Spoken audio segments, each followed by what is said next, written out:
nag-invite sa akin dito. Gusto niyo makarinig ng kwento? Yes po! Yes!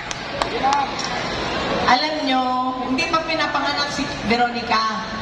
Veronica is 21 years old. So, nurse ako eh. Nagtapos ako ng nursing dito sa Pilipinas. Gusto ko sumubok sa Amerika. So, nagpunta ako doon. Challenge ko yung board exam, nursing licensure board exam ng nursing doon sa Amerika. Tapos, ano ba nangyari? Doon, wala akong matirahan.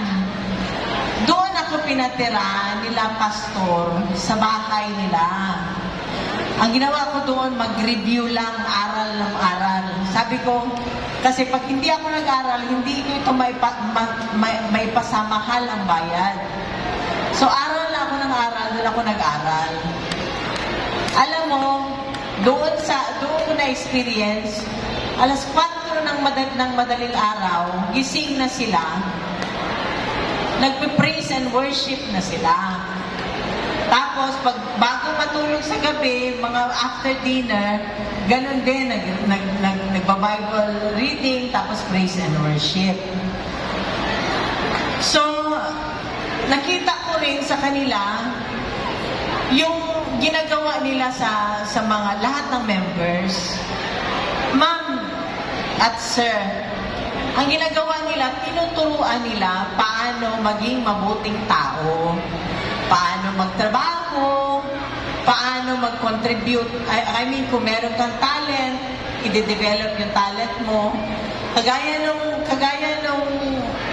nung nandun sa yung nandun sa Hague, si Anton, saka ko lang nalaman, hindi pala yun siya reporter o newscaster.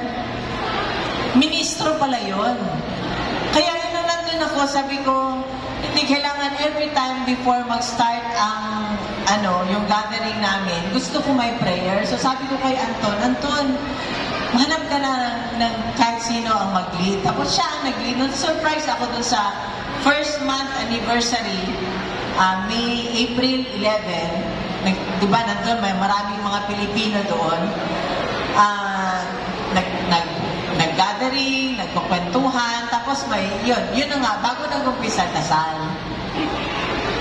So, yan ang ko, walang kriminal sa grupo ng KOJC. Walang kriminal dyan. Tinuturuan lahat magtrabaho, tsaka Bible-based yan. Nag-aaral yan sila ng Biblia.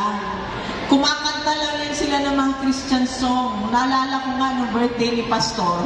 Alam mo ba, imbis na invited kami noon presidente pa siya noon, nung pinakalas na birthday ni Pastor, imbis na kumanta ng yung mga worldly song, si Pastor hindi mo talaga mapakanta ng worldly song. Hindi mo pa mapakanta ng Killing Me Softly yan. Hindi mo pakanta ng Frank Sinatra yan. Ang kinakanta niyan, puro lang Christian song. So, ganun si Pastor.